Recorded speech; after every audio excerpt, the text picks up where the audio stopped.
Hello, televiewers. Good evening and welcome to Prime on My Media Prime.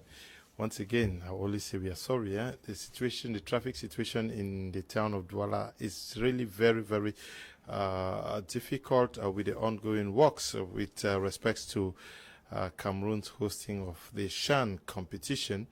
Most of our major routes are under construction, so it makes it very difficult for most of our panelists to make it into the studios of My Media Prime. But we are here with our guest who was announced to be part of the program this evening. Madam Edith Kah Wallah is here with us. She is the national president of the CPP party, also coordinator of the Stand Up for Cameroon movement.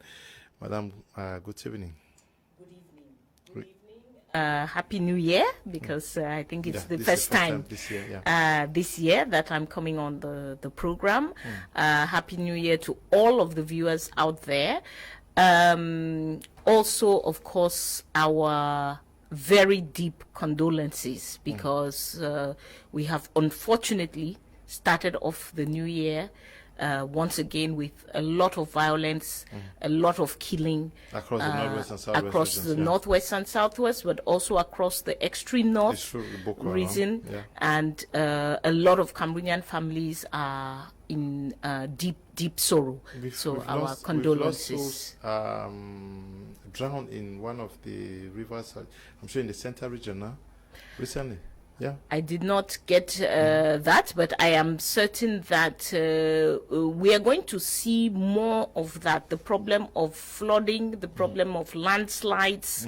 We have a big global problem of climate change, and of course, it is affecting us also in many ways. Okay, we are going to start with the need for mobilization for an end to the war in the southwest and northwest region. Are Cameroonians across the board scared to come out and advocate openly that we want an end to this war? I think no, we cannot be scared. We cannot be scared. Madam Kah Wallah is not scared, but we don't see Cameroonians joining her. We cannot be scared. I think that many Cameroonians, unfortunately, it takes a lot of time for people to come to an understanding of certain things. From the beginning of this crisis, as you know, some of us said, this direction the government is going, we better come out and protest right now for it not to take that direction. But ordinary citizens have a tendency to feel that, no, I mean, I think the government must know what it's doing. It's an affair for politicians. Somehow, yes. And I think that it is now that the numbers are getting so high that the violence is continuous. It is non-stop. I mean, we here in the news and on platforms, we talk when there's a killing. We talk when there's a massacre, like there has been in the last couple of days. But it is every day that people are hiding, coming here. I was just talking to one of my cousins in Bali, and she was explaining to me that yesterday in church, they had to go on the ground in church because of the gunshots. So for the people who are in those regions, it has really become unbearable. And I think those of us in the other regions, we are really beginning to realize what it means. And one of the things that we want to say is that the hashtag End Anglophone Crisis, which young Anglophones, it's very important to note that it is young Anglophones who came up with that hashtag towards October, November last year, and reached out to some of us and said, look, can you help to make this hashtag trend? Following what happened in Kumba? It was, the hashtag was actually came out before Kumba. Kumba gave it that that push, but it came out before, and we want to say now the hashtag is established. I'm happy to see people are still posting with that hashtag. We need to continue to still post. However, we need to talk about next steps. In addition to our hashtag, what do we do? And I'm happy to announce that by next week, we will be having meetings with various groups who have been involved in promoting this, so that we determine what are the next actions to take. And the actions will be non-violent, but they will require, as you are mentioning, that people take action. We can no longer just sit. We can no longer just assume that a divine solution comes from heaven. Yes, Mr. Kungu, remember, I think it was here, we had a panel, and people were trying to tell me that the international community is going to solve this problem. And I told them that no, nobody solves your problem but yourself.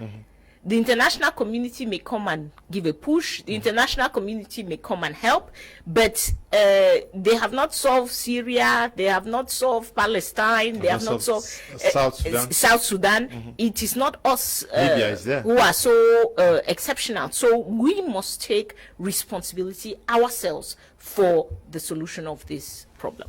But do you have the impression, it is true you say the hashtag is there, the hashtag is on social media. Yes. Yes, but we don't see Cameroonians across the board. Because what do you say, most of the hashtags, if you were to go to social media to find out those who are talking, they're mostly Anglophones here. I'm talking about getting the issue across the board. Yes. Yes. Actually, for hashtag End Anglophone Crisis, you will realize that one of the successes of that hashtag is that it has gone across the board. Okay.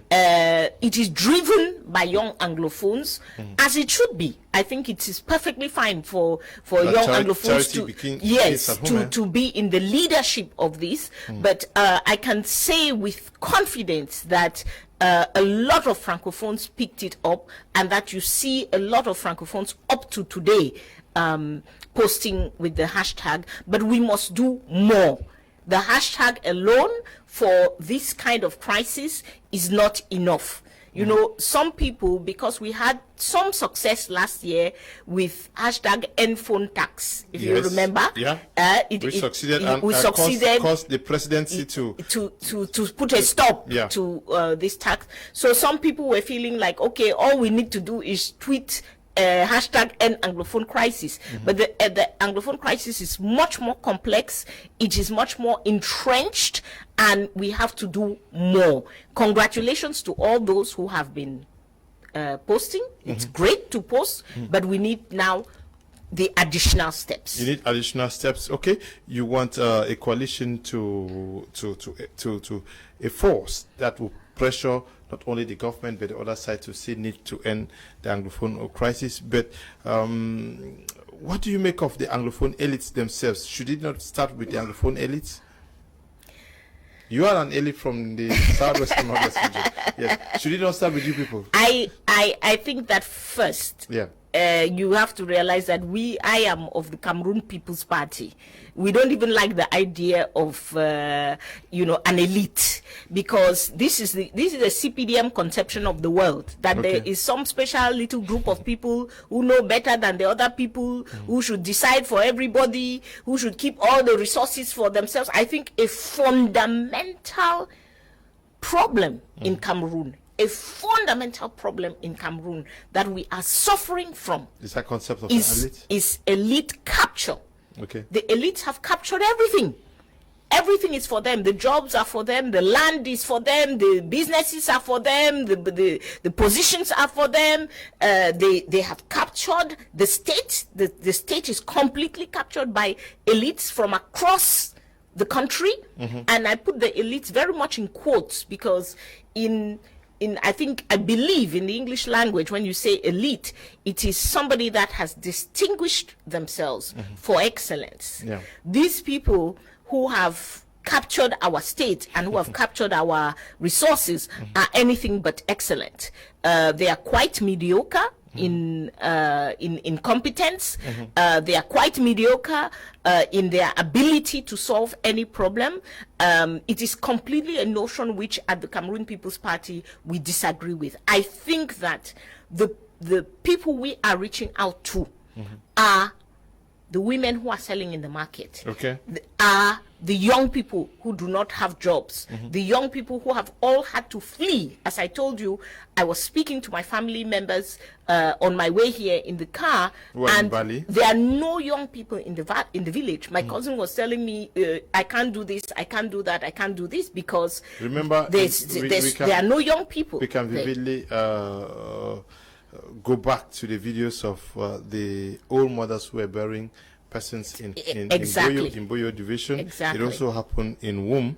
But when you say the elites, you are raising or putting a question mark on the elites, do you think they are the fundamental problem to a resolution to what is happening in the southwest and northwest regions? The CPDM elites, yes. Okay. Unquestionably. I think it is a very, very sad. It's very, very sad. As you know, I'm not a CPDM fan. I have never been.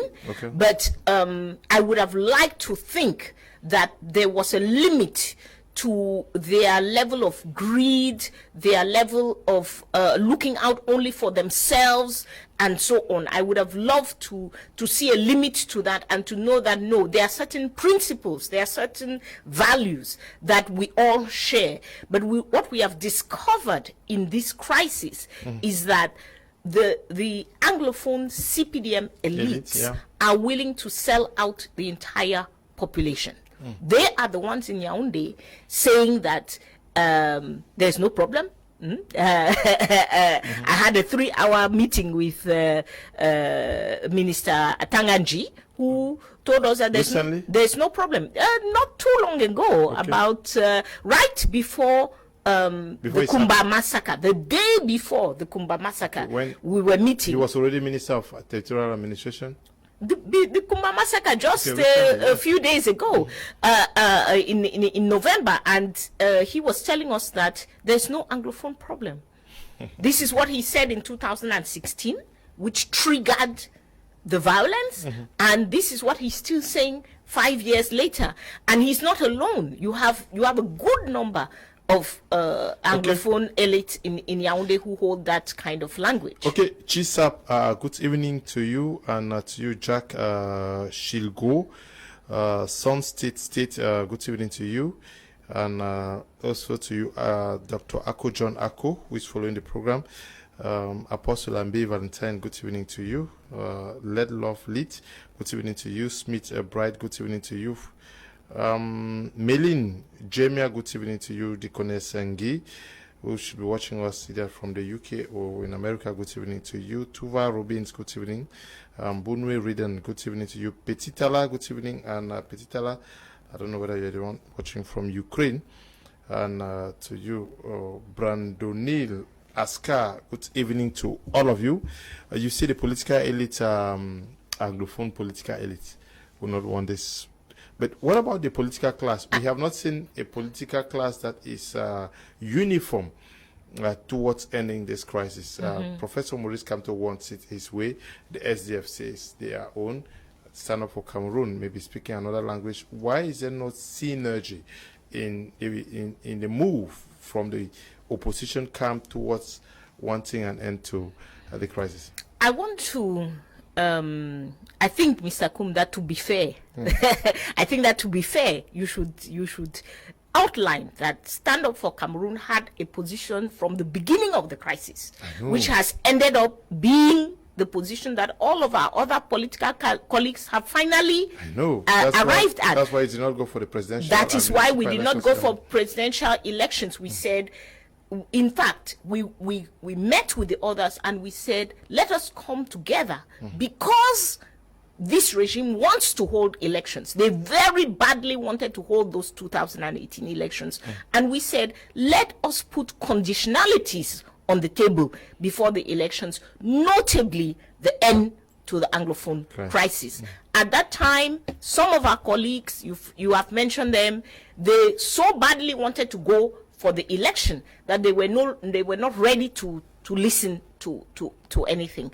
We are quite happy today to see that almost all the political actors have come to the position that we must solve this crisis. We must at least end the violence before we are talking about any other kind of election or action.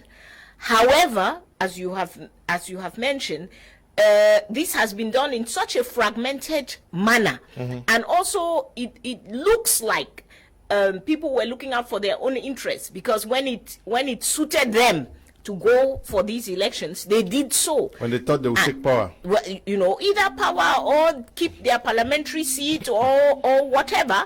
And now their position is not as convincing as it could be to the population. But we are happy that people have come to this position. And I say at this point to the Anglophone population especially, but to Cameroonians in general, don't wait. Don't wait for this regime. Don't wait for Anglophone elites. Don't wait for political leaders. They are not dying. The population is dying. Okay. So it is that population that has to come out to say stop, to say we can no longer stand for this. We cannot continue. We have accepted things which are completely unacceptable. We have children. I mean, nobody today knows how many children have we lost from the school system completely, because so many children who may never come back there. They won't come back. How many children have we lost? How many we have a group called Mothers of the Nation, which is mainly women, and every single day, every week, they are reporting to us about child pregnancy. They are reporting to us about rape. They are reporting to us about violence against girls and women because of this situation. So, how many young women have completely lost hope? I had a discussion with in their life. I had a discussion with a friend in Kumba this evening, who told me that they were coming back from work on a bike. Yes, two ladies. They were going and they were stopped by unidentified men who stopped them and interviewed them, and then took the bike man to go and drop them somewhere, and then later came back, made them took the other lady to where she does not know, and we can only imagine what might have happened to her, and that's the situation out there. But you talk about political elites. We have representatives from the southwest and northwest regions. I'm talking about MPs and senators. Are you talking with them? Are you pricking their consciences that this is happening?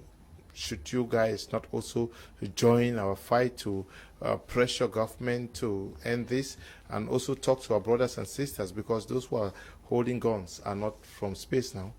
They are our brothers and sisters. Yes, are you also talking to them to engage them? I'll start with the MPs and elected officials. Are we talking to them at this stage? No. Okay. We were talking to them in 2016, 2017, before the election, because we felt that there was the possibility of them doing something. I think they have demonstrated to us that they like those MP seats more than the lives of the population which they are supposed to represent. And let us not forget that if they had been doing their job, there would have been no crisis. One of the reasons why we have this crisis is because these elites have been representing nobody but themselves in the national institutions. So no, at this stage in time, we have very little focus on them. Of course, we will always keep the door open. If there's a possibility to talk to a senator, to talk to a parliamentarian, and so on. By you reaching out to them? We are firm believers in discussion. But no, they are not our focus. Our focus right now is the population itself. Yeah. It is the population itself, not so much in the affected regions, because those people are victims. They are traumatized. They are just trying to survive. Our focus is the Cameroonians in the other regions who have to wake up and stand up for this crisis. It is those of us who are living in Douala, in Yaoundé, in the other parts of the country, who have to stand up and say this crisis must come to an end. Okay. Please, if you're watching us from any part of the world, just send us. If you think that you have a question for Madam Edith Kah Wallah, just send it to us. We are going to put a question across to her. I'm sure she's ready to answer those questions. Absolutely. Okay. I'm always ready for that when I come here. Okay.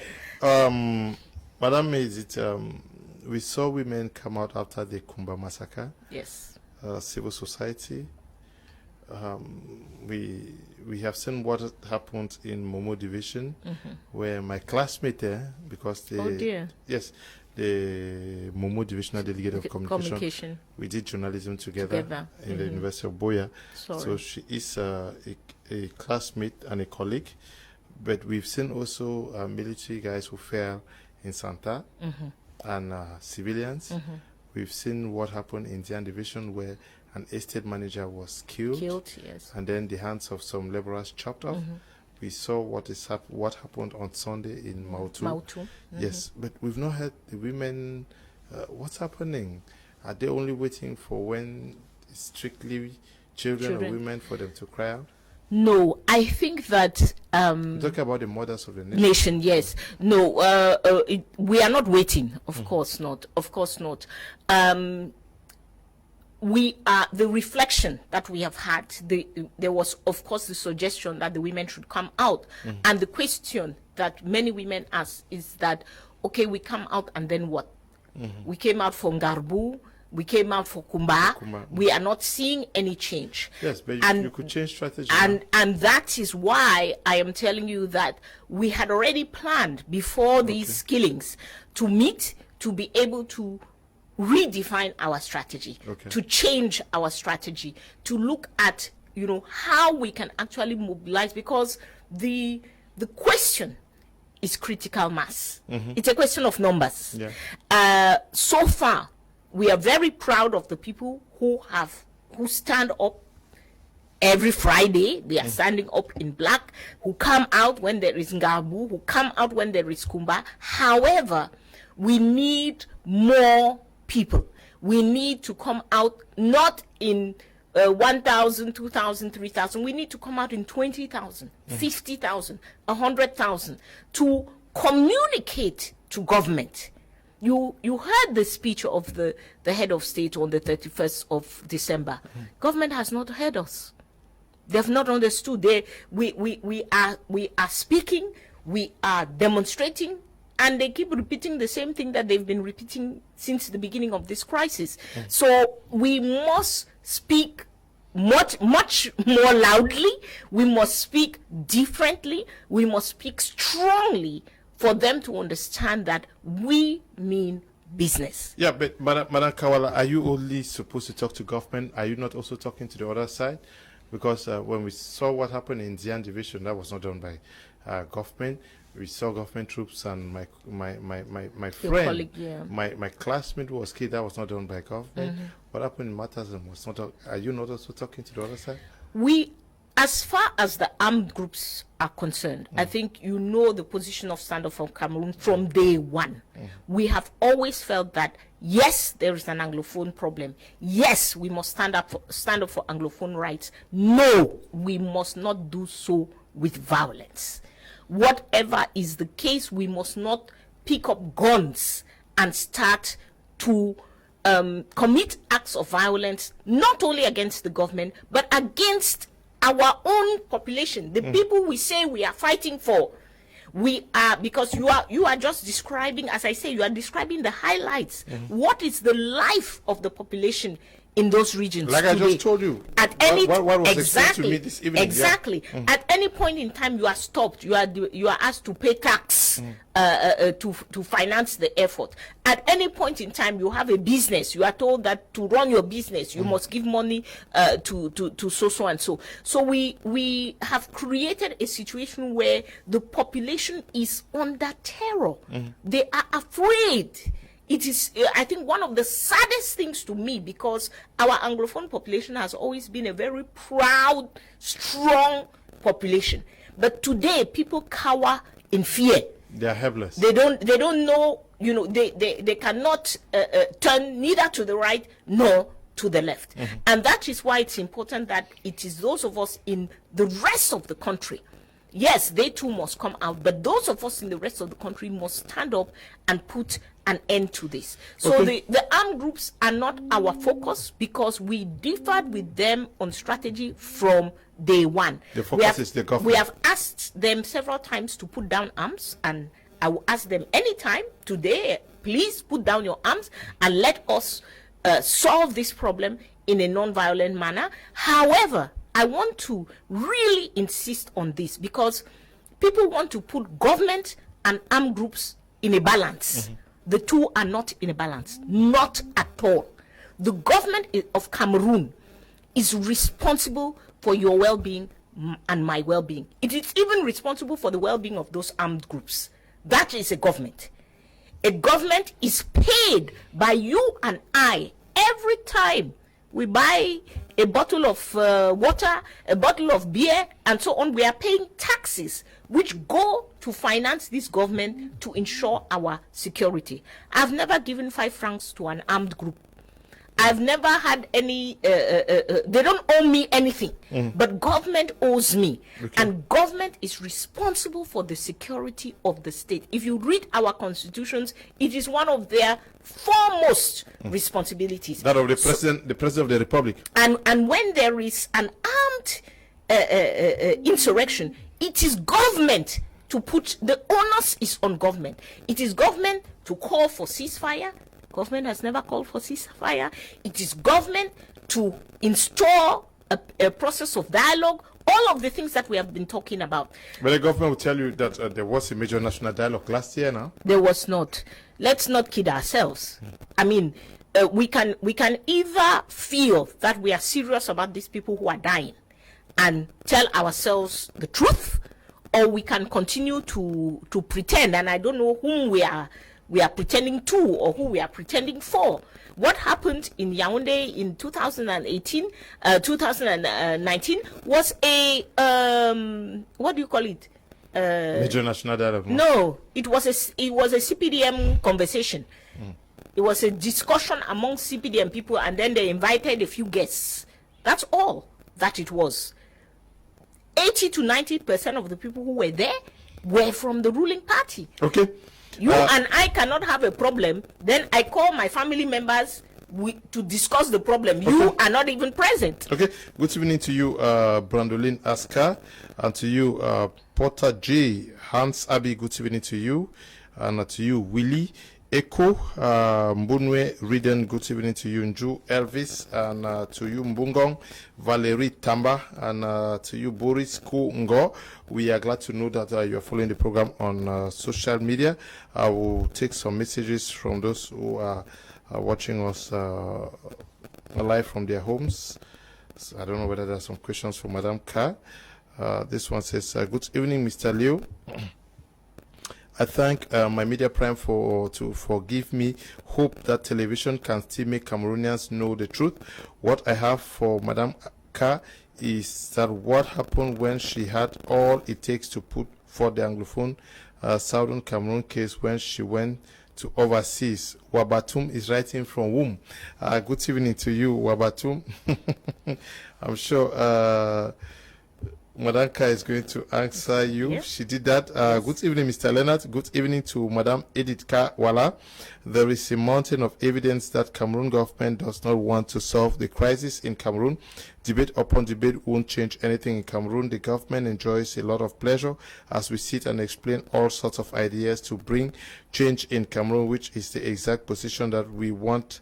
They want us to be until Cameroonians wake up of their slumber. Nothing will change. Raymond is writing from the United Arab Emirates. Good evening, all of you in the studio, and especially to you, Mr. Leo, for always keeping Cameroonians on alert through this wonderful program. I am Celestine Wanyu Nsafon, writing from Yaoundé. This regime is succeeding in this system because the key actors have understood the weaknesses of Cameroonians, which is fear, disunity amongst the opposition parties, and the self-interest of some opposition party leaders. Most of the opposition party leaders have been calling on the president to call for a ceasefire, release detainees, grant amnesty to exiled Cameroonians. All these calls have turned out to be a mockery. Okay, the message is too long. I can't take all the message. Good evening, Mr. Liu. It's Bob Gar from Bali. Please help me ask Madam Kah Wallah if she had any opportunity to talk to the Fund of Bali about this crisis, because they are the ones of the people stand firmly. The fears is no Anglophone problem. I don't know what your message is not clear, but I'm sure Madam Kah has been talking to the Fund of Bali. She's going to tell us. Greetings, Madam, in the studio. Your points are direct. Please, if these boys drop down their weapons, will they be safe? Can you guarantee their lives? This one says, I'm watching, sir. Good evening, sir. Okay, good evening to you too. Reverend Collins say, good evening, Mr. Liu. Happy New Year. This question goes to Madam Edith. What are the ways or means to stop this ugly situation going on in Southwest and Northwest regions? How possible will all these killings and torture end in the country for 5 years now? This one says, my brother asks, Madam, they have been going out for protests for long. What changed? Bisong is writing from Boya. Our writing from Bamenda says, hello, good evening, sir. Your panelist today is one of those who keep me glued to my screens each time I see her. Madam Kah Wallah continue to stand up for Cameroon. I must also remark that I'm seeing you today for the first time without a head scarf. Okay, yes. I did not even notice that, Madam. Okay, Tabot Machiavelli writing from Yaoundé says, greetings to everyone. Stand up for Cameroon under Madam Kah Wallah. Breached the deal with CRM party of Professor Maurice Kamto, who was to take place on the 22nd of September. Okay, I'm sure Madam Kah Wallah was here to explain the reasons. Tabot Machiavelli, the messages are so many. Yes. So let me take a few of the questions. Yes. As a good Bali woman, my name is Kaabang, so I am I'm definitely have a bit of Bali blood in me, even though I have Bafo blood. Bafo, my mother is Bafo. I am actually, if you follow my patrilineage, I am Pinin. Okay. Yes, I am Pinin. Pinin, Bali, Bafo. Pinin, Bafutu, Bali, and Bafo. Okay. I have all of those in me. But with regard to the discussion with the Fund of Bali, as you know, our funds in the Northwest Province as a whole have put themselves, because I think people have to take personal responsibility. They have put themselves in a very difficult situation. And one of the reasons why we did not want funds to get into partisan politics, to start belonging to a political party, is for them to remain people who could broker peace, who could be able to mediate in this kind of situation. Now, when a fund belongs to a political party and is adhering to that political party, they lose their ability to be somebody neutral, to be able to negotiate or to be able to mediate in a conflict, and they become a partisan actor. Unfortunately, Bali is one of the villages that has suffered from this greatly, because the fund is perceived as being part and parcel of the government, because he is a member of the CPDM party and a senator and so on. So that puts him in a very difficult position. He's one of those funds, like so many others in the Northwest, who cannot even go to their villages any longer. And this weakens, of course, their position and their ability to negotiate. We do meet with the funds when we go to Yaoundé, because most of them are in Yaoundé, to try to convince them that we have to carry out some kind of non-violent action. So far, the discussions have not yielded actual action. Very often we are in agreement on many things, but when we come out and say, okay, now how do we act? you find that there is quite a bit of hesitation on their part. Yes. Okay, the hands are tight. Madam Kah Wallah yes, has chosen to provide an answer to the brother. They say charity begins at home, because many persons have answered the question. Yes. You decided to answer the question that pertains to Bali. To Bali. Well, it's very important. He is my son. I am somebody who I still acknowledge traditional authority. I don't agree with his position with regard to this crisis, but if he comes in, I will greet him as my son. Okay. Before I put my problem, before I put my problem before him. Okay. I want to answer one more question. There was somebody who asked about the advocacy we did at the level of the United Nations, especially. Yes. So I want to confirm that we have done advocacy not only at the level of the United Nations. We have done advocacy at the UN on more than one occasion. We have done advocacy with US elected officials. We have done advocacy with German elected officials. We do advocacy regularly here in Cameroon with the ambassadors here in Yaoundé. Here is the thing. I think those who had the stance for independence, unfortunately, they lied to the population at the beginning of this crisis. Okay. Because they gave the population the impression that it just sufficed to say we want independence and to march to Boya as as was the order, and then the independence would come. There were even lies told about how the UN was already in Ambas Bay, the UN was going to do this, the UN was going to do that. This is simply not how international relations work. A lot of people do not realize what is this thing that we call United Nations. It is literally nations, that is states, that are united. So who is a member of the United Nations? The government of Cameroon. The Biya regime right now is the person who represents us in New York.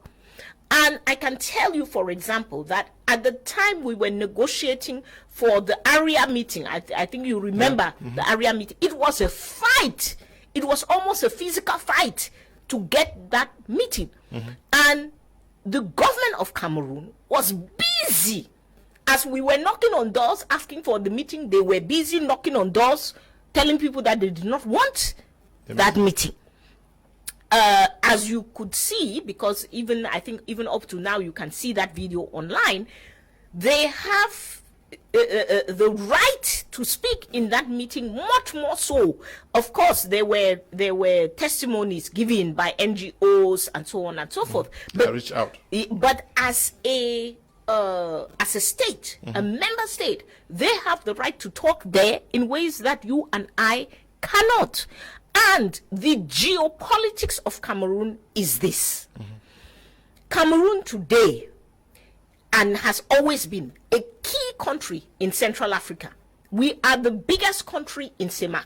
We are the most important economy in CEMAC. Meaning what? Everybody who has an eye on Central Africa wants to be in the good graces of Cameroon. What does that mean?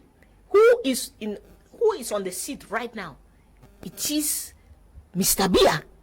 So, people like Russia, like China, who are selling arms to the government in this crisis, and who are permanent members of the Security Council, will not allow this agenda to go forward.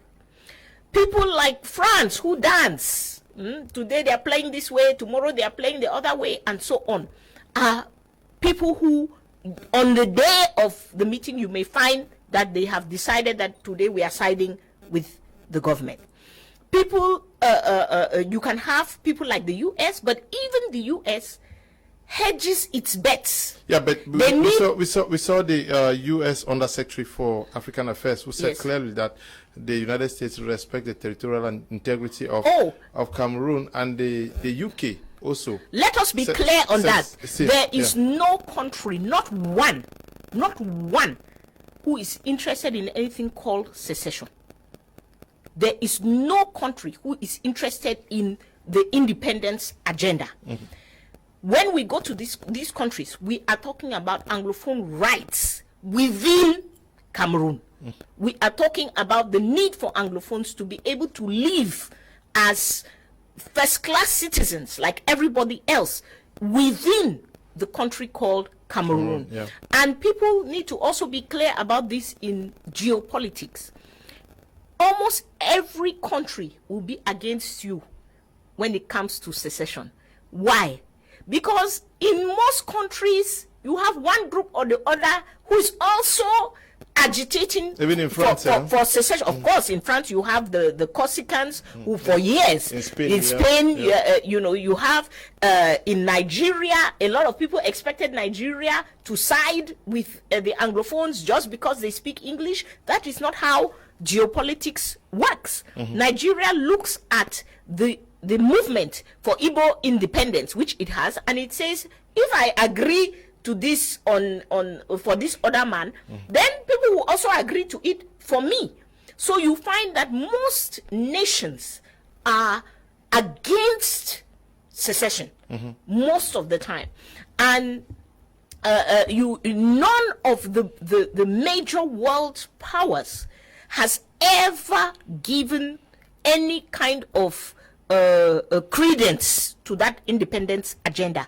They are willing to listen to us when we talk about Anglophone rights. They are willing to listen to us when we say that we need more autonomy at the local, regional level for all Cameroonians, not just Anglophones. They are willing to listen to us when we complain about the different elements of discrimination that the Anglophone population is listening to, is subject to. But independence, they are not willing to talk to us. Madam Kah, is the international community not also playing a game? Because if you say that they are not interested in an independence agenda, but at least they should push harder for an end to the crisis. We hear day in, day out of condemnations, because I'm sure after Mautu, we saw what France said. After Ngabru, we saw what almost everybody said. Every country. After Muyuka, we saw what everybody's saying. But should we content ourselves with receiving condemnations and recommendations from the international community? Here is, I think the international community can and should do more. But here is the trigger. Okay. What is it that enables them to do more? We as Cameroonians, I've mentioned trips to the UN. I've been to the UN where somebody has looked at me and said, Madam Kah Wallah, we know you very well. You have been coming here for 10 years talking to us about the rights of Cameroonians and so on. But where are those Cameroonians? We don't see them demonstrating. We don't see them on the streets. We don't see them. They say, you're talking for yourself. You've been doing Friday in black. We don't even see them just wearing black on Friday. So these people that you are talking about, do they really feel the problem the way that you are describing it? So Cameroonians must realize it is, in Pidgin, what do we say? And if he cry or die, pass you yourself, right? So you cannot expect people who have concerns of their own. Every country is managing its own problems. Every region is managing its own problems. You cannot expect them to reach in to solve the Cameroonian problem while Cameroonians have their hands folded and they are watching. So we must realize that every fight, those countries that we run to the United States, we run to South Africa. How long did South Africa fight for apartheid? Because some people tell me that, oh, madam, we are tired. 5 years and you are tired? You cannot be tired to fight for your life, for your freedom. You are running to South Africa. How long did South Africans fight? South Africans fought for over 100 years so that you as a black person could be comfortable today in South Africa. You run to the US. How long did African Americans fight so that you today, and continue fighting till today, so that you as a black person could be comfortable in the United States? We must realize that this fight is our fight, and we have to be the ones at the forefront of it. When we demonstrate, believe you me, if you have 100,000 people on the streets of Yaoundé demanding an Anglophone crisis, you will not be looking for the US or France, or they will be calling you. So the solution lies in Cameroonians? The solution lies with us. Okay. And in our ability to take non-violent action. Okay. Recently, you have been leading a campaign to free all arrested. Yes. What is the motivation behind this? As we started off the year, you know, the prisoners can get forgotten. Okay. We go on our daily lives, and we can get to a point where we forget that there are people in prison who have been there for many years and who are there unjustly and illegally. Okay. So we decided in the beginning of this year two motivations. One is that tomorrow, the 15th of January, we will be commemorating the 50th anniversary of the death of Ernest Wanji.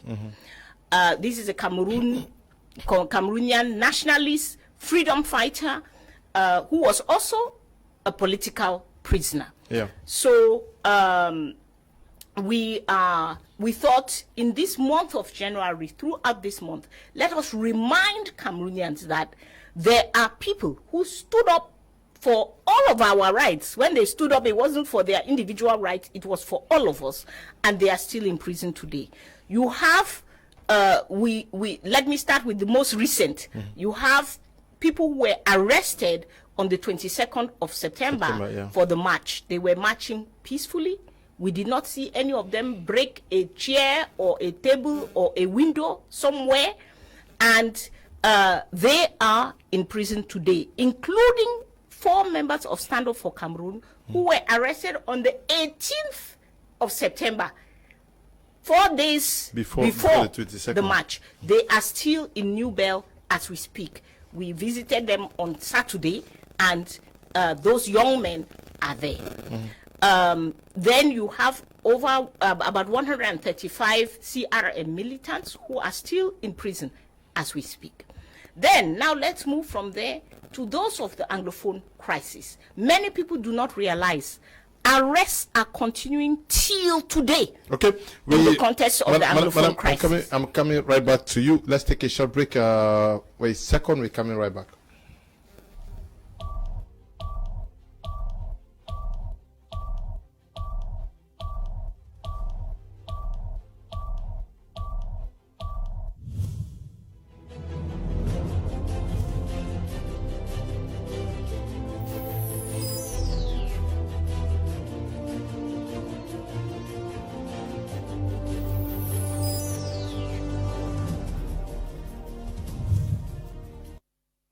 You're watching Prime on My Media Prime. Madam, you said as we speak, arrests are ongoing? Arrests are still going on in the context of the Anglophone crisis. I can tell you that right before Christmas, it was brought to our attention the case of 2 Anglophone teachers here in Douala who were arrested in front of their school, taken to the judiciary police here, and then carted off in the night to Yaoundé.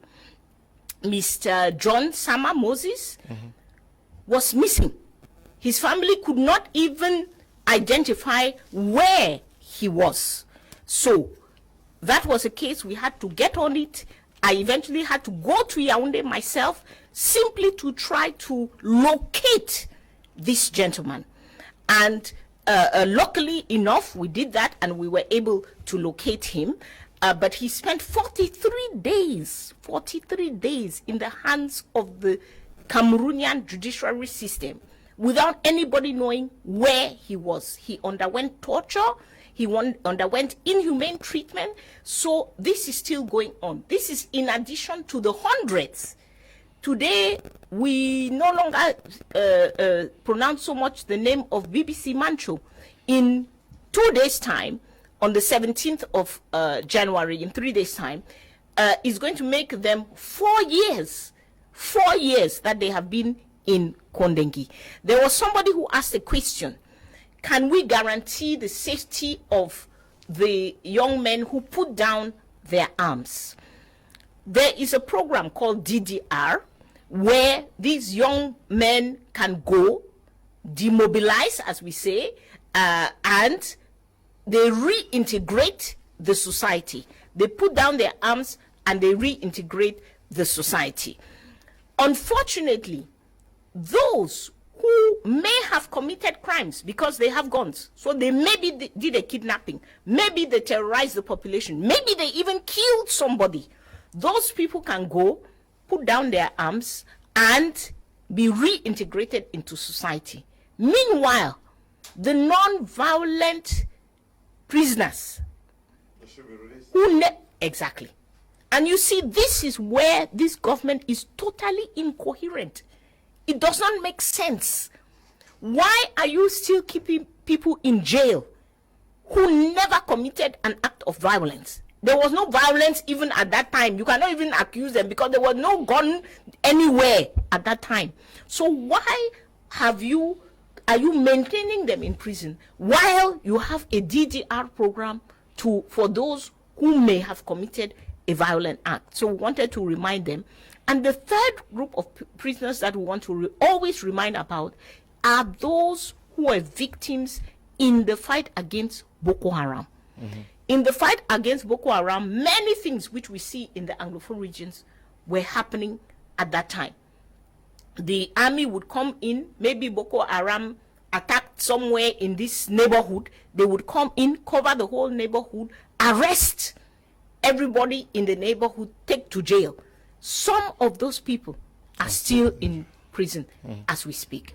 Remember the young Anglophone boys, there are 3 of them, Ivo Fomuso, who sent an SMS as a joke to his friend and saying something about Boko Haram recruitment.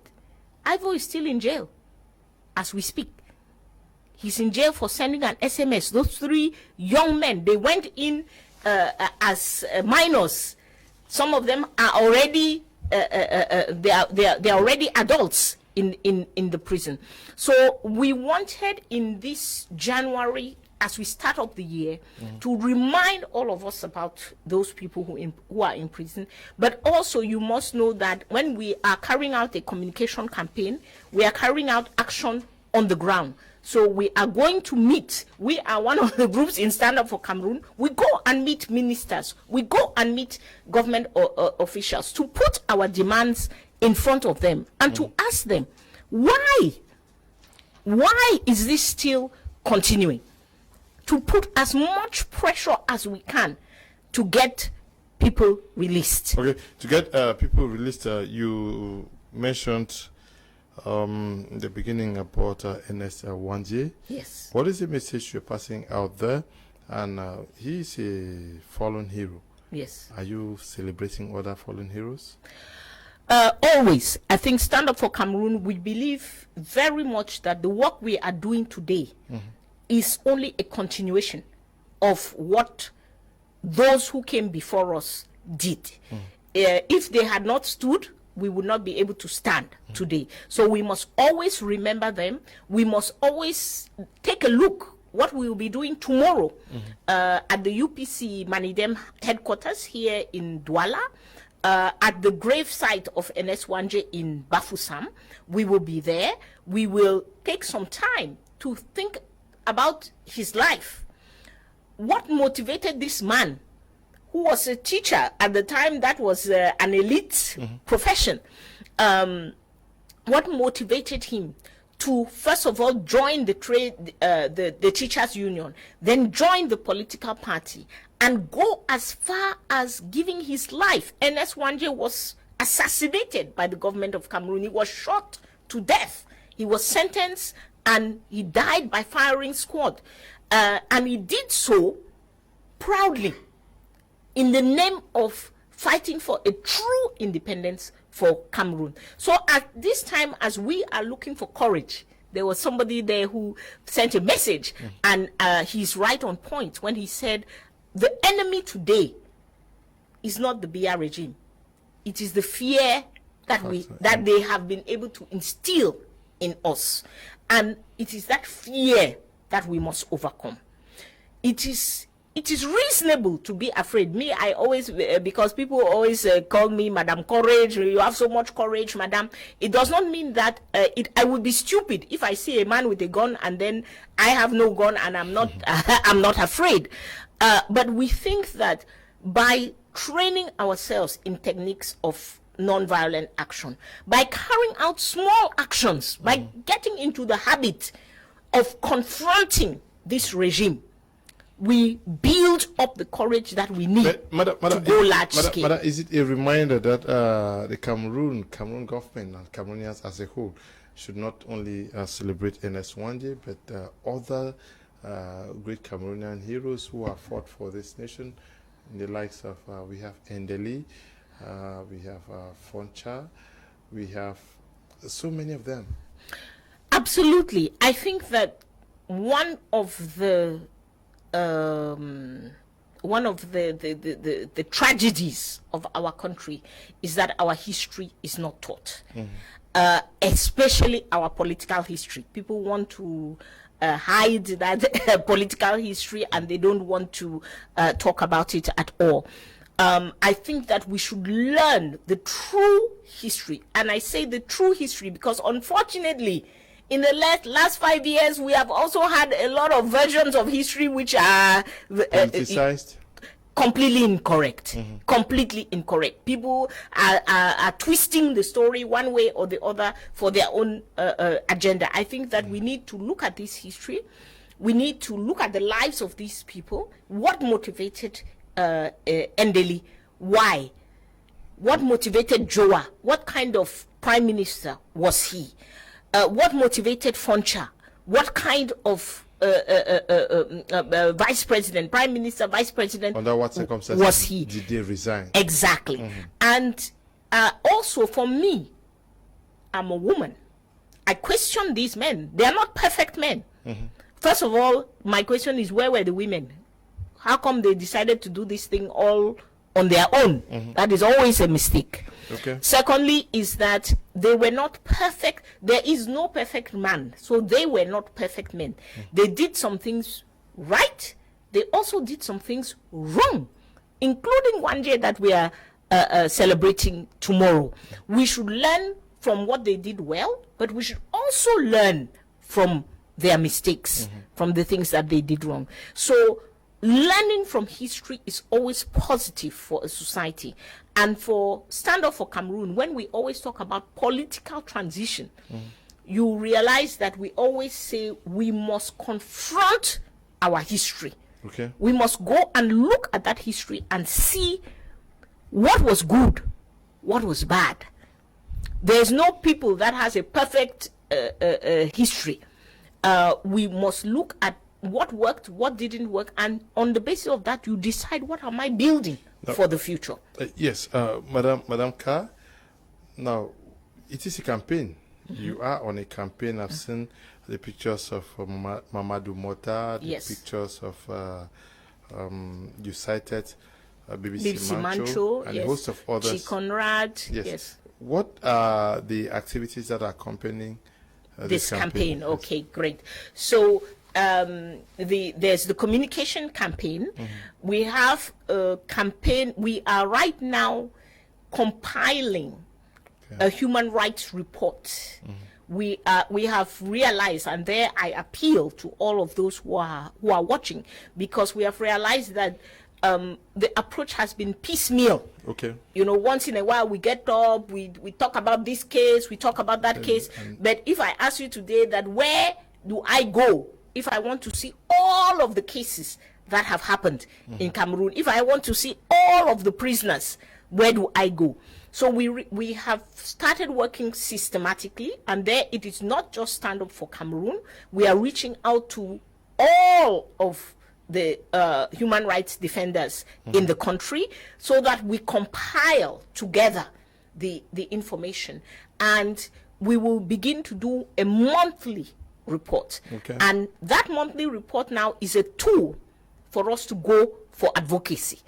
Okay. Because you will be surprised that sometimes we are in front of government ministers who say, "Oh, madam, I'm surprised by what you are telling me." you know. It never happened. Yeah, either they say it doesn't happen or that, am I sure, and so on. So it is important for us to document these facts, to give them the report, so that nobody can be telling you, I didn't know, I was not aware, and so on and so forth. To give, it is a tool for advocacy and for pressure. So before the end of this month, you will see us having compiled. We will do it gradually, so we will not have finished by the end of this month, but what we have, we will present to you, the media. We will then use it for advocacy here at the national level with our own government and with the international community. How do you intend to get the campaigns efficient? By what you just said, but can you also understand the silence, not only of the government but the Cameroonian population, to the great things that persons like NS1G have done, the likes of Amadou Ahidjo? When you go in the quarters, everybody speaks good of what Amadou Ahidjo did. They reference John Wood Foncha, they reference others, but seemingly nobody has the courage to wanting to celebrate them the way you are planning to do. You know, in a normal functioning country, you know, we are so dysfunctional. The state of Cameroon is so dysfunctional that we begin to sort of look lost on many issues. Who celebrates national heroes? It's the government. It is the government, first and foremost, who, if you go on tomorrow, as we will be celebrating Wanje, the United States of America will be celebrating Martin Luther King. But the government of the United States of America instituted a day to celebrate Martin Luther King. And on that day, government will be putting budgets at the disposal of people who want to make a Martin Luther King film, a Martin Luther King play. They are going to be visiting his library. Visit his library and so on. Schools are organizing themselves to be able to go. Let me tell you, Mr. Kum, tomorrow, as I said, members of Stand Up for Cameroon will be in Bafoussam with other political parties to visit the tomb of Mr. NS1J. One of the political parties took it upon themselves, because we at Stand Up for Cameroon, we don't do things that way, but they took it upon themselves to go and declare this event. I don't see why I should declare to anybody that I'm going to the tomb of my it's not a rally. We're going to the tomb. Anyway, they took it upon themselves to go and declare. Guess what?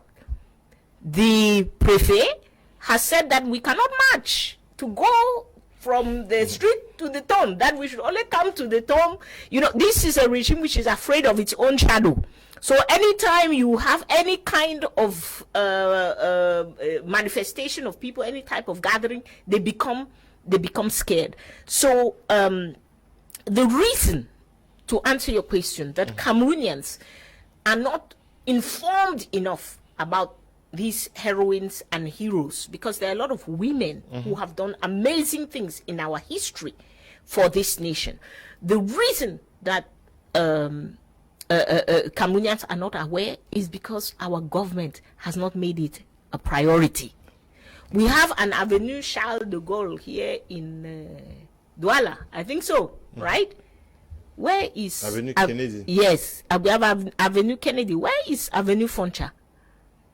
Where are the parks that are named after Martin Moumier, that are named after Martin Wanje, etc., etc.? It is a state. It's the responsibility of a state to capture history and to make it a part of the lives of the people. And Mr. Kum, that is what we call nation building. That is what we call having an identity.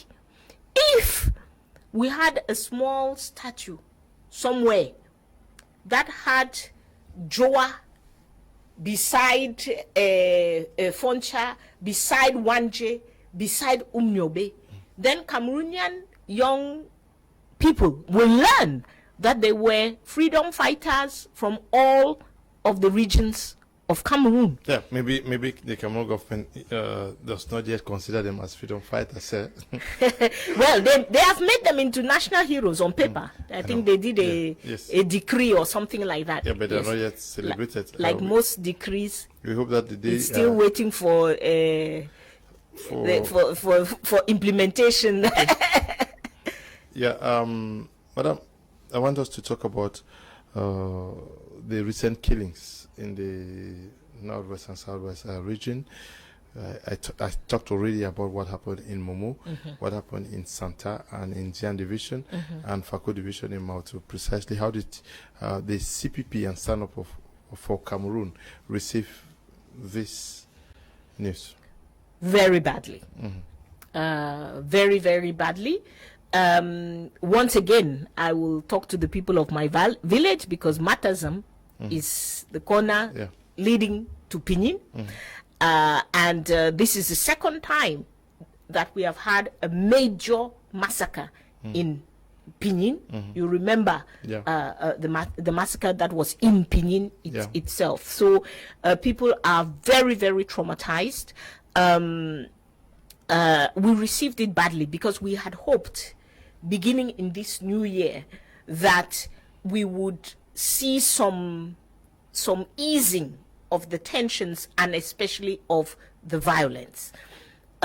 We realize that on both parts, because the killings have been, the armed groups have carried out atrocities and the army has carried out atrocities. Just to know that yesterday there was an attack in Nimbe.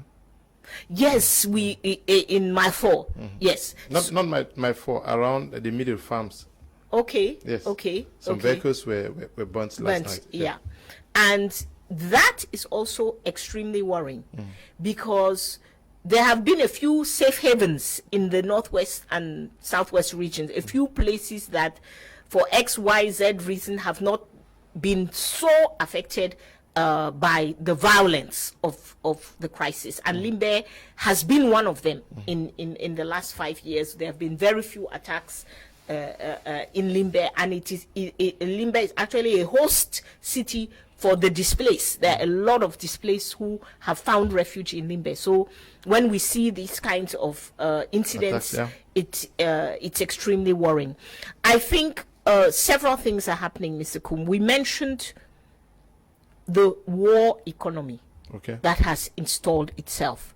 On both sides of this crisis, people are making a lot of money by the continued violence.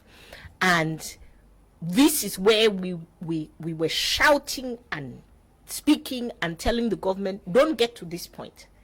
Don't get to this point, because when people have financial interest in something, it is very difficult to uproot that thing.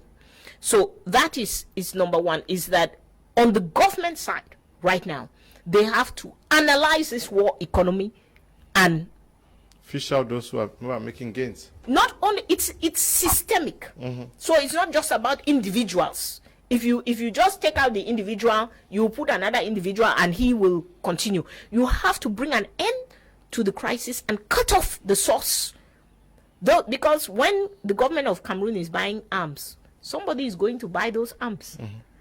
And how they negotiate and so on and so forth, we know that, arms dealing is a very, very shady business everywhere in the world, and a lot of corruption is involved. When you are transferring cash from Yaoundé to soldiers at this level of the conflict, to soldiers here, to soldiers there, a lot of that cash is disappearing. You need fuel to drive the engines along the way. We have left now territories on the ground that are being controlled, some by armed groups and some by soldiers. Both are racketeering the population and making a lot of money from that racketeering that they are doing. So at this point in the game, these new incidences of violence tell us one thing: we have to sit up. If we thought, a lot of people, for some reason, they thought 2020 was a bad year. When 2020 finishes, everything will be finished. I think the message for us in 2021 is sit up, work harder, work smarter to be able to put an end to this crisis. These attacks took place in January. We are saying yes, we are still not even midway. The 15th is still tomorrow. Yes. Is it a new strategy, or you think that there is something, a message that is being driven home on both sides? I think that there are messages on both sides for sure. The impression that government is giving is that they have taken control of the situation, that the situation is more or less under control. It's very clear, not only in January, but I think also the attacks we saw in November were messages from the armed groups to say, no, we are still here. We're still here, and we are still able to carry out a very, very high levels of attacks, of violence. So those messages are there, but I think let's not focus so much on messages.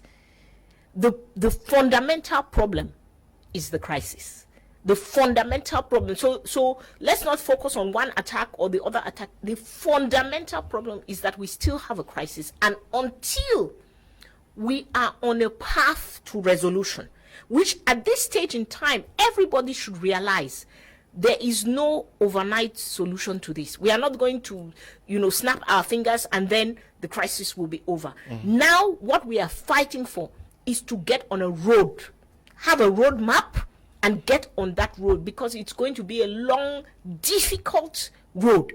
So, and every day that we waste before getting on that road makes the road more difficult, makes it more complicated. So, the fight for all of us, and once again, don't wait. Don't wait and say, oh, what are the political leaders doing? Oh, what are the Anglophone elites doing? What are I was going to ask you, Madam, what has been your reaction? What has been your action to the increased wave in this violence? As I've mentioned to you, you say sad. As I've mentioned to you, we are in the process. We had decided before the attacks on re-strategizing. Okay.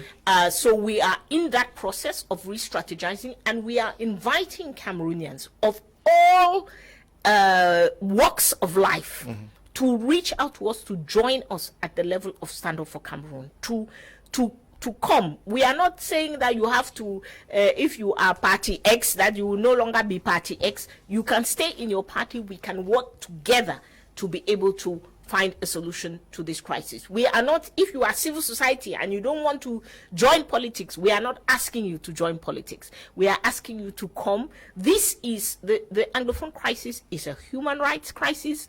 It is a citizenship crisis. It has nothing to do with partisan politics. So we must all come together. As you know, we have reached out. One of the successes for us in 2020 was that we reached out to the religious bodies several times, and we were able for the first time to work together. We worked together very, very well in Garbu, with the Muslim leaders, with the Catholic leaders, with the Presbyterian leaders. We were all able to come together, and it is that pressure that forced the government to admit for the first time in our history that they had actually committed an atrocity, and for us to get to where we are today with a trial, even though the trial is dancing. It's dancing. Okay. It's not going very well, but it is that pressure that we put all of us together. So we must do that not only around an event. We should not wait for people to die before we carry out such activities. We need to be able to carry out activities together, jointly, regularly, and so that we can actually confront. One thing, lesson learned, because we are in that process. At the end of the year, we were doing a lot of evaluation, and we were doing a lot of rethinking of our strategy. And one thing we realized is that we are up against a system. The government is a system. When you hit it on the left, it hits back on the right, the center, the extreme right. So it's a system. A system that has been there for long. For very long. And we are working sporadically. This event happens, we come out. This other event happens, we come out. We also have to build a system. Okay. And building a system means working every day, doing a lot of work which is not flashy. It's not the work that you is in front of the media. It is behind closed doors, but doing the work such that you also as a system can confront that system that is in front of you. Okay. The members of the CPDM government in Cameroon have wronged Cameroonians and fear the punishment awaiting them, because if they open up, they will be pushed aside. Pa Chanji is writing from Womb. Good evening to you, Pa Chanji. Glad to know that you guys are watching back there. Good evening, Mr. Liu. I'm Glory Ngala, writing from Douala. I give a big congratulations to Madam Kah Wallah. If we could have 3 of them that could speak the truth like her, I believe we must have changed our country. Good evening to you, Glory. Good evening, Madam Kah Wallah. Happy to see you with your new look. Yes, Madam, I am so frustrated because of this crisis. The other day, they took me. They took me 50,000 francs, which was my capital to do my business. Now I'm in the house doing nothing because I don't have money. Me and my children are suffering. Please do something for us. Thanks. Okay. Thank you very much. We pity the situation. Good evening, Mr. Leo. Warm regards to Madam Kah Wallah, and I thank for her. Oops, stop the cars. Stop calling. When you call, I can't read the messages. But Madam, you were talking about what the Cameroon government is not doing right to resolving the problem. There is an economy that has installed. Yes, it's a war economy, and that is a population that is suffering. But my question to you is: do we need violence to pass a message? Absolutely not. As we are evaluating, it's important for us to assess ourselves. Yeah. Those who opted for violence, because we were against violence from day one. And I can tell you that personally, I was against violence because I work in Congo, I work in Burundi, I work in Rwanda, I work in Uganda. I know what it means for groups to take up arms. It becomes an intractable situation, which is very, very, very difficult to resolve. And that is why from day one of this conflict, we said no to any form of violence. Those who took up violence, I think it is 5 years today. They need to assess themselves. Has the violence worked? Have we obtained anything? One thing that we have obtained as Anglophones thanks to that violence? Have we obtained anything at all? And what has been the cost to our own people?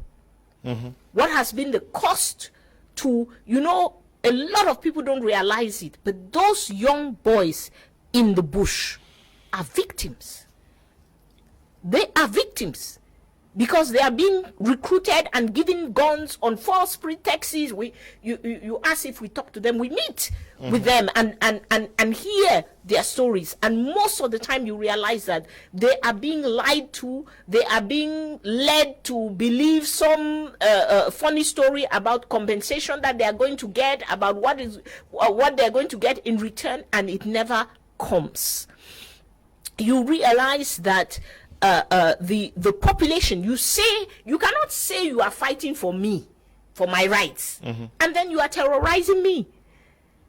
It cannot work. You cannot be my champion and my oppressor at the same time. It's impossible.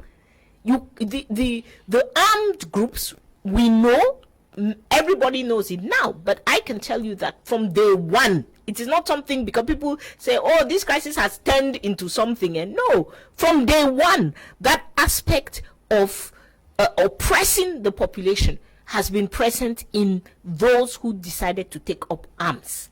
And you cannot oppress a people and say that you are fighting for their rights. Okay. It is impossible. So violence is no other violence is not the answer. It never was and it never will be. And the faster that people put down arms, the more quickly we get to actually addressing the problem at hand. Without violence, how do we get the problem solved? Non-violence. Yes. Non-violent action is simple. It is sit-ins. I always tell people, look at people who started after us. Look at South Sudan. Sorry, not South Sudan. Sudan. With Bashir.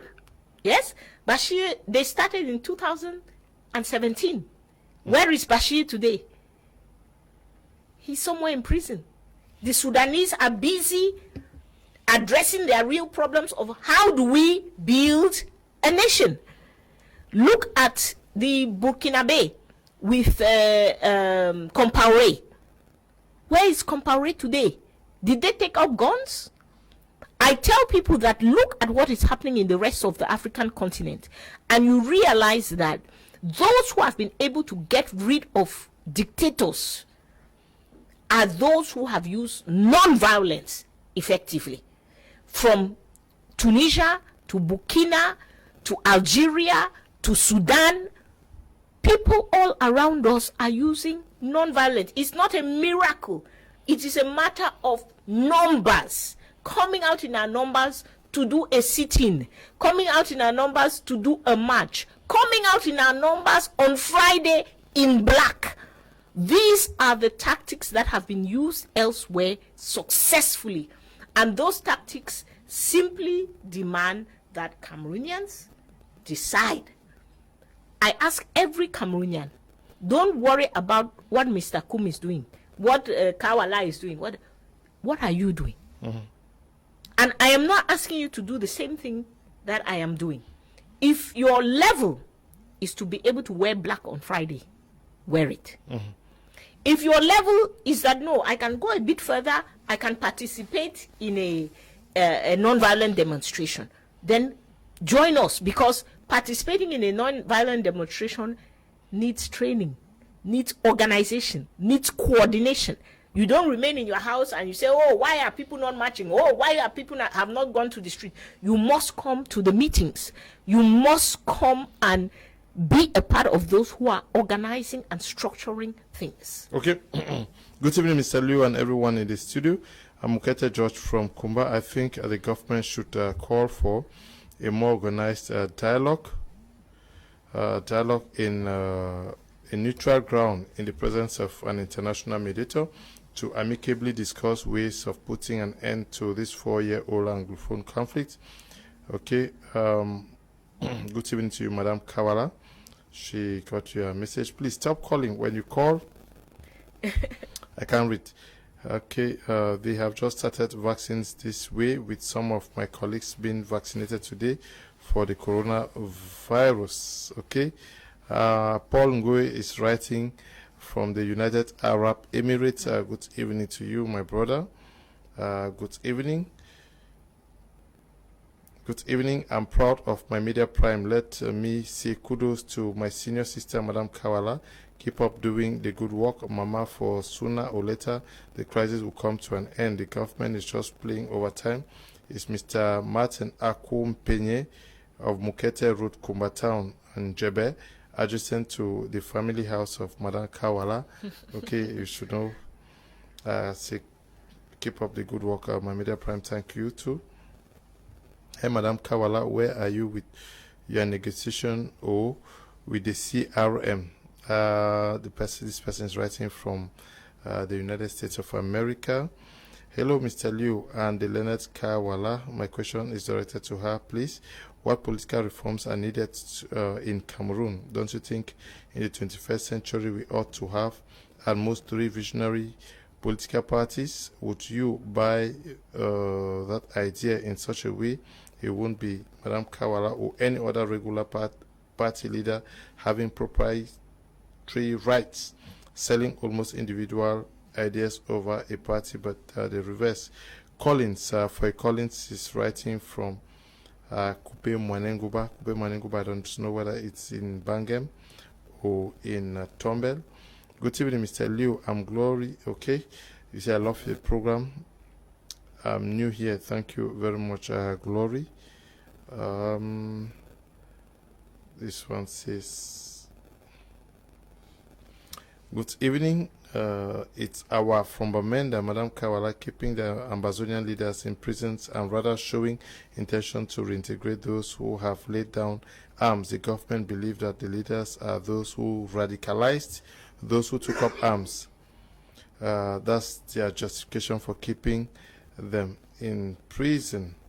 Okay, Chefo, writing from Bamenda, says, good evening, Mr. Liu. Please ask Madam if her non-violent strategy will only work when violent strategy guns is laid down, because if I look very well, I would say the guns is the concern of the government and not the non-violent one. Bill from Yaoundé.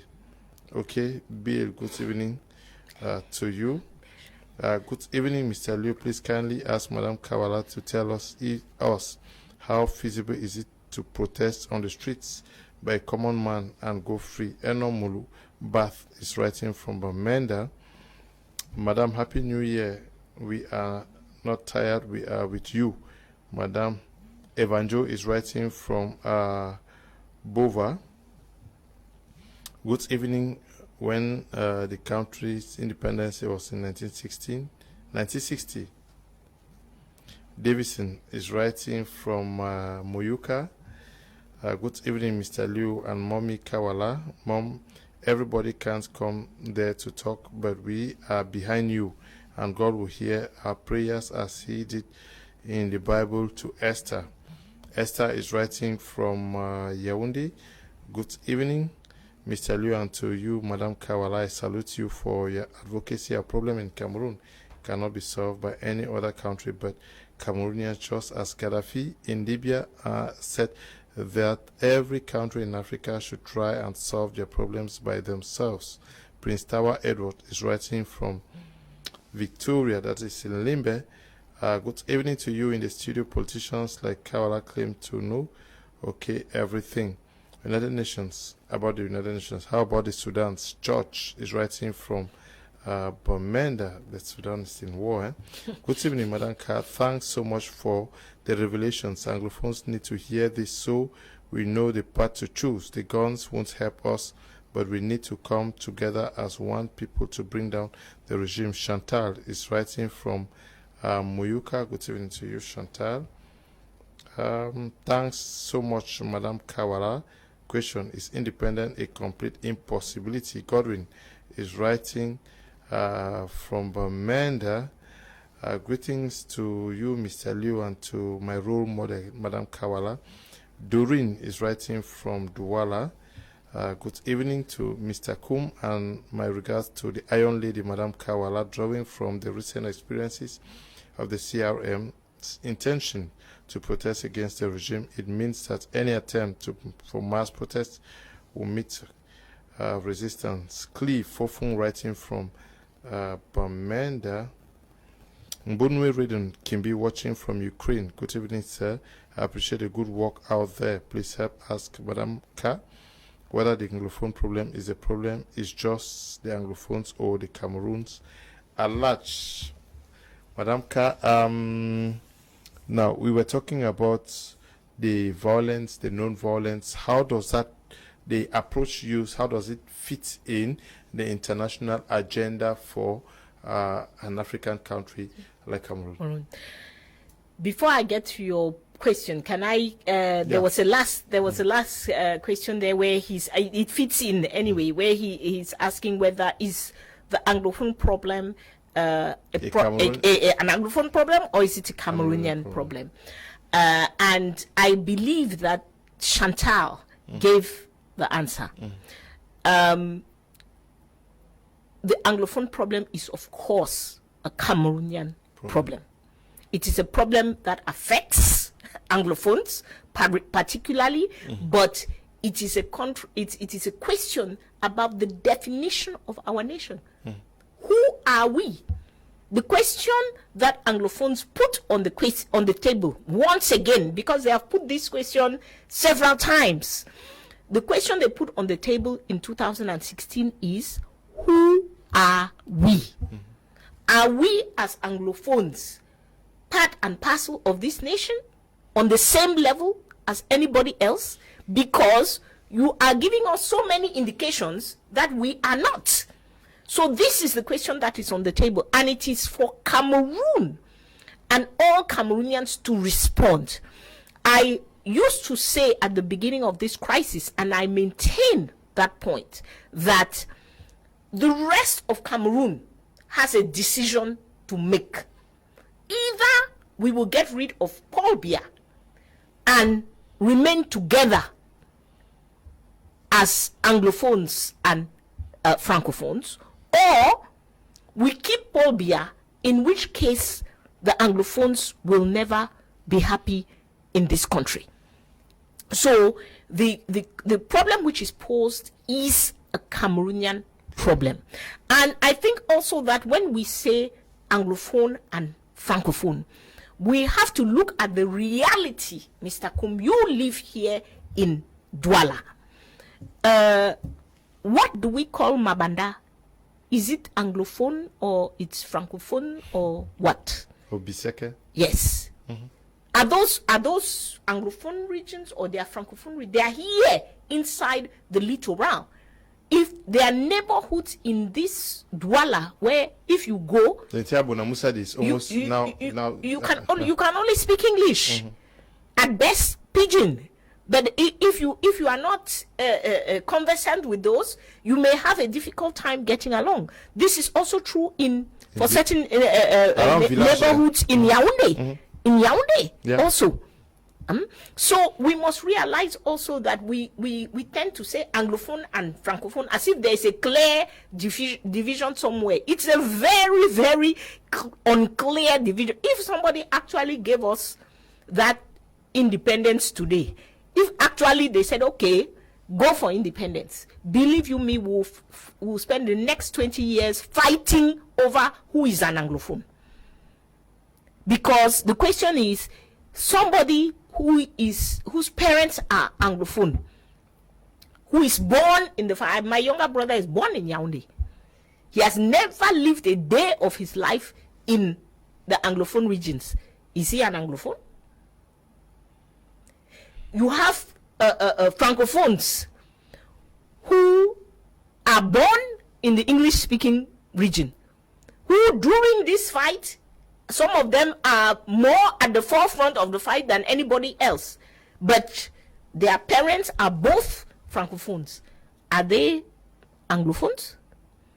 What about the kids who have one Anglophone parent and one Francophone parent? I'm sure I'm going to organize a debate. Yes, that would be a very good debate. That would be a very good debate, and you will find that it's not so easy. So it is a Cameroonian problem, and as you were saying, how it fits into the international agenda. One of the questions which I find very embarrassing, and which is why I do not believe in separation. People ask us, so you want to define yourselves in 2021 by who colonized you? As an African, you are deciding to divide according to how the white man colonized you. Does that make sense to you? When we look at our history, why are we wanting to begin history in 1961? What about before? What about before the white man came? Who is closer in terms of culture? Is it a Douala man and a Bakweri man? Or is it the Bakweri man and a Bafuchu man? Where is the proximity in culture prior to white people coming to colonize us? Who is closer in culture? Is it the Bamum and the Banso person? The Bamum and the Banso person? Or it is the Banso person and The Bafo? The Bafo man. Let us be serious also. Let's not take history only one part of ourselves. Yes, we are Anglophones and Francophones. It is a part of our history. It's an accident of history because we did not choose any of that. It was imposed upon us. But now, do we ignore all the other aspects of our identity? So this really, we get asked this question a lot by other Africans we have other African countries who are scandalized that we are killing ourselves over a colonial heritage. Mm-hmm. That's the language. Yes. And the heritage, the culture, it is more than a language, but still it is a colonial one. The English subsystem of education. Yes, and the common law system. Exactly. Yeah. So those things, but those things do not belong to us. We did not develop them. They were imposed upon us by force with violence. So are we saying that they are so important that what predates that? The proximity, as you say, the Banso and the Bamum trace their root back to a common ancestor.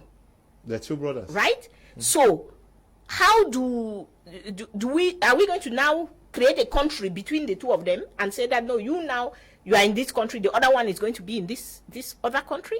Yeah, but we have the Ejagams.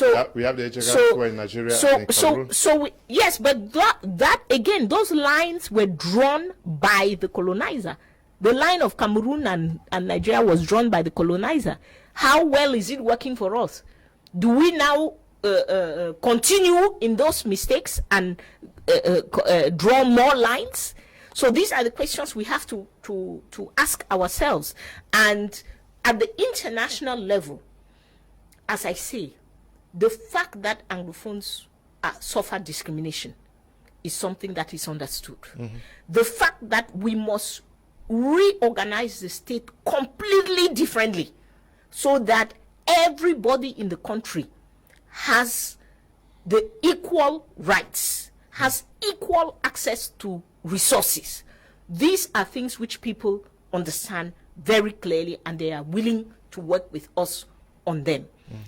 The fact that we want to use violence, we immediately lose a lot of attention because people do not believe that violence is the way to go from the experience of what we see in so many other places around the world. There's somebody there in the messages who said, oh, but he feels that it is the guns that have the attention of the government.